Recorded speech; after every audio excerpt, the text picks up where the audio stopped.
विष्णु और महेश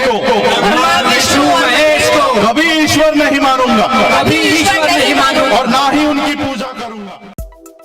इस वीडियो में बौद्ध धर्म की तथाकथित दीक्षा दी जा रही है, जिसमें यह लोग शपथ ले रहे हैं कि मैं ब्रह्मा, विष्णु, महेश को नहीं मानूंगा, मैं हिंदू धर्म के किसी भी देवी देवता को नहीं मानूंगा। यहाँ बताते चले कि विश्व में Laos, Cambodia, Bhutan, Thailand, Myanmar, चीन, श्रीलंका ये देश अधिकृत तौर पर बौद्ध देश कहलाते हैं, क्योंकि इन देशों के संविधानों में बौद्ध धर्म को राष्ट्रीय राजधर्म का दर्जा प्राप्त है।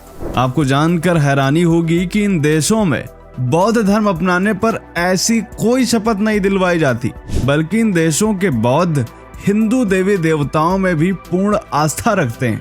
अब प्रश्न उठता है कि आखिर भारत में यह कौन सा धर्म है जो बौद्ध धर्म के नाम पर हिंदू देवी देवताओं का अपमान करता है। थाईलैंड, जो कि एक बौद्ध देश है, वहाँ जगह जगह पर हिंदू मंदिर मौजूद हैं। विश्व का सबसे बड़ा हिंदू मंदिर अंकोर वाट कंबोडिया में है।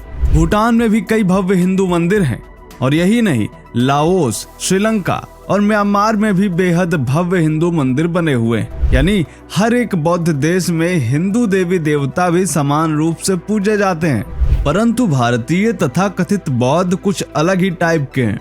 इसी बीच थाईलैंड ने कुछ ऐसा किया है जिससे भारतीय तथाकथित बौद्धों को तगड़ी मिर्ची लगी है। आखिर क्या किया है थाईलैंड ने, और क्यों सुलग रहे हैं भारतीय तथाकथित बौद्ध, जानेंगे आज के इस वीडियो में।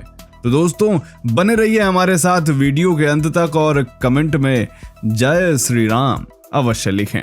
नमस्कार, स्वागत है आप सभी का द साइंटिफिक हिंदू पर, और मैं हूं आपके साथ आपका दोस्त धीरेन्द्र। दोस्तों थाईलैंड पर बात करने से पहले जरा भारतीय बौद्ध धर्म के बारे में थोड़ा सा जान लेते हैं, ताकि आपको समझने में आसानी रहे। बौद्ध धर्म की शुरुआत कहां से हुई यह सब तो आप जानते ही। सम्राट अशोक के समय काल में बौद्ध धर्म भारत में तो फैला ही, साथ ही भारत से निकलकर या अन्य देशों तक भी पहुंचा। भारत से बाहर अन्य देशों में बौद्ध धर्म आज भी उसी रूप में विद्यमान है, जबकि भारत में यह एक अलग रूप ले चुका है। ऐतिहासिक दस्तावेजों के अनुसार पुष्यमित्र शुंग के शासनकाल में भारत से बौद्ध धर्म का लोप हो गया।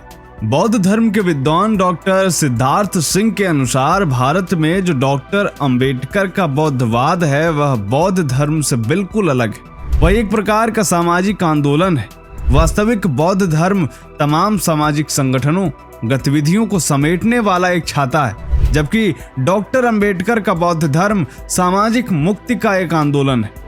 वास्तविक बौद्ध धर्म में अध्यात्म अनिवार्य रूप से शामिल है, और वह हिंदू धर्म से अलग नहीं है, जबकि डॉक्टर अंबेडकर के बुद्ध धर्म में अध्यात्म अनिवार्य रूप से शामिल नहीं है, और यह हिंदू धर्म का जबरदस्त आलोचक है। उदाहरण के तौर पर आप तिब्बती धर्मगुरु दलाई लामा को ही देख लीजिए। भारतीय बौद्ध ब्रह्मा, विष्णु व महेश को न मानने की शपथ लेते हैं, वहीं दलाई लामा स्वयं बैठकर रुद्राभिषेक कर रहे हैं। अब आप अच्छी तरह समझ गए होंगे कि वास्तविक बौद्ध धर्म और भारतीय बौद्ध धर्म में क्या अंतर है। अब आते हैं थाईलैंड पर। हिंदू धर्म में प्रत्येक कार्य के लिए अलग अलग देवता हैं, जैसे कि विद्या और बुद्धि की देवी सरस्वती जी हैं, तो धन की देवी लक्ष्मी जी हैं। ब्रह्मा जी सृष्टि करता है, तो विष्णु जी पालन करता है, तथा महेश यानी शंकर जी प्रलय आने पर संहार करता है। भगवान गणेश को विघ्नहर्ता व रिद्धि सिद्धि का दाता माना गया। वहीं हनुमान जी को बल और बुद्धि का देवता कहा गया।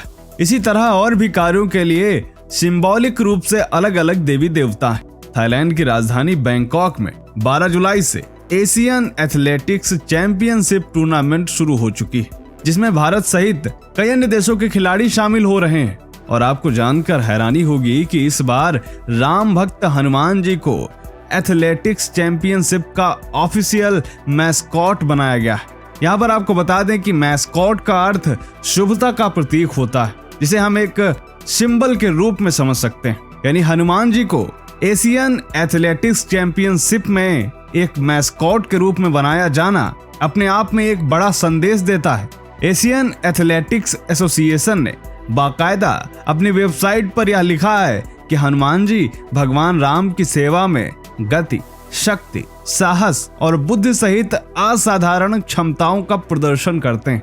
हनुमान जी की सबसे बड़ी क्षमता वास्तव में उनकी अविश्वसनीय रूप से दृढ़ निष्ठा व भक्ति है। और इसी वजह से हनुमान जी को एथलेटिक्स चैंपियनशिप का मैस्कॉट बनाने का फैसला लिया गया, क्योंकि इसी तरह का समर्पण एथलीट को भी दिखाने की जरूरत है। इस चैंपियनशिप में थाईलैंड के अलावा हांगकांग, चीन, Bharat, Indonesia, Japan, south Korea, Malaysia, Philippines और सिंगापुर, इन 8 देशों की टीमें शामिल हुई हैं। भारत के shot put player Tajinder Pal Singh तूर और लॉन्ग जंप खिलाड़ी मुरली श्रीशंकर के नेतृत्व में देश को चैंपियनशिप में अच्छे प्रदर्शन की उम्मीद भी है। दोस्तों, थाईलैंड में भगवान हनुमान को इस चैंपियनशिप में एक मैस्कॉट बनाया जाना अपने आप में एक बड़ी बात है और हिंदुओं के लिए यह एक गर्व का विषय है, क्योंकि भारत में जहां एक तरफ मूवीज, चुनावी कैंपेन, गाने, पोस्टर्स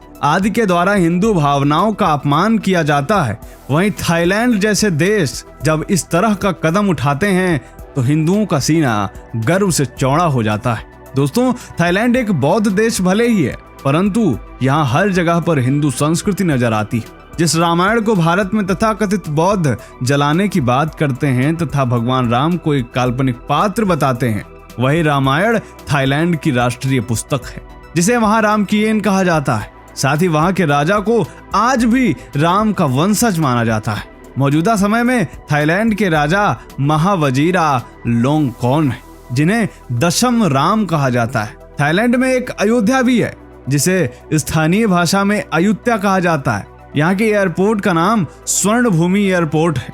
इसके अलावा यहाँ भगवान गणेश की विश्व की सबसे ऊंची प्रतिमा विराजमान है। दुनिया के हर एक देश में स्पेशल फोर्स का नाम रखने का भी चलन है, जैसे कि भारत में भी थल सेना, नौसेना, वायुसेना ने अपने स्पेशल फोर्सेस का नाम रखा हुआ है, जिनके नाम क्रमशः para special forces, MARCOS special forces, Garud special forces हैं।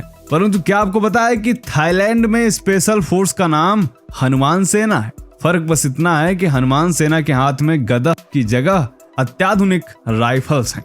थाईलैंड में हनुमान सेना का गठन हुआ था वर्ष 2019 में, जो special weapons and tactics team की तरह काम करती है। भारत की तरह थाईलैंड में भी हनुमान जी को बल, बुद्धि और साहस का देवता माना जाता है। और आप तो सभी जानते ही हैं कि थाईलैंड एक बौद्ध देश है, न कि एक हिंदू देश, पर फिर भी वहां पर हनुमान जी और हिंदू धर्म के लिए प्रगाढ़ आस्था है, क्योंकि वह मानते हैं कि वे बौद्ध जरूर हैं, लेकिन भगवान राम और हनुमान उनके पूर्वज हैं, जिनको वह कभी नहीं भुला सकते। और एशियन एथलेटिक्स चैंपियनशिप में हनुमान जी को मैस्कॉट बनाया जाना थाईलैंड द्वारा दिया गया यह एक स्पष्ट संदेश है। भारत की तरह थाईलैंड में भी हनुमान जी को बल, बुद्धि और साहस का देवता माना जाता है, और इसीलिए यहाँ की स्पेशल फोर्स को हनुमान सेना नाम दिया गया है। अब जरा सोचिए कि क्या भारत में ऐसा हो सकता है? क्या भारत देश में तथाकथित सेकुलर और बौद्ध ऐसा होने देंगे? विचार अवश्य कीजिएगा। कैसा लगा आज का यह वीडियो? कमेंट जरूर करें। मिलते हैं आपसे अगले वीडियो में, तब तक के लिए जय हिंद, जय भारत, वंदे मातरम।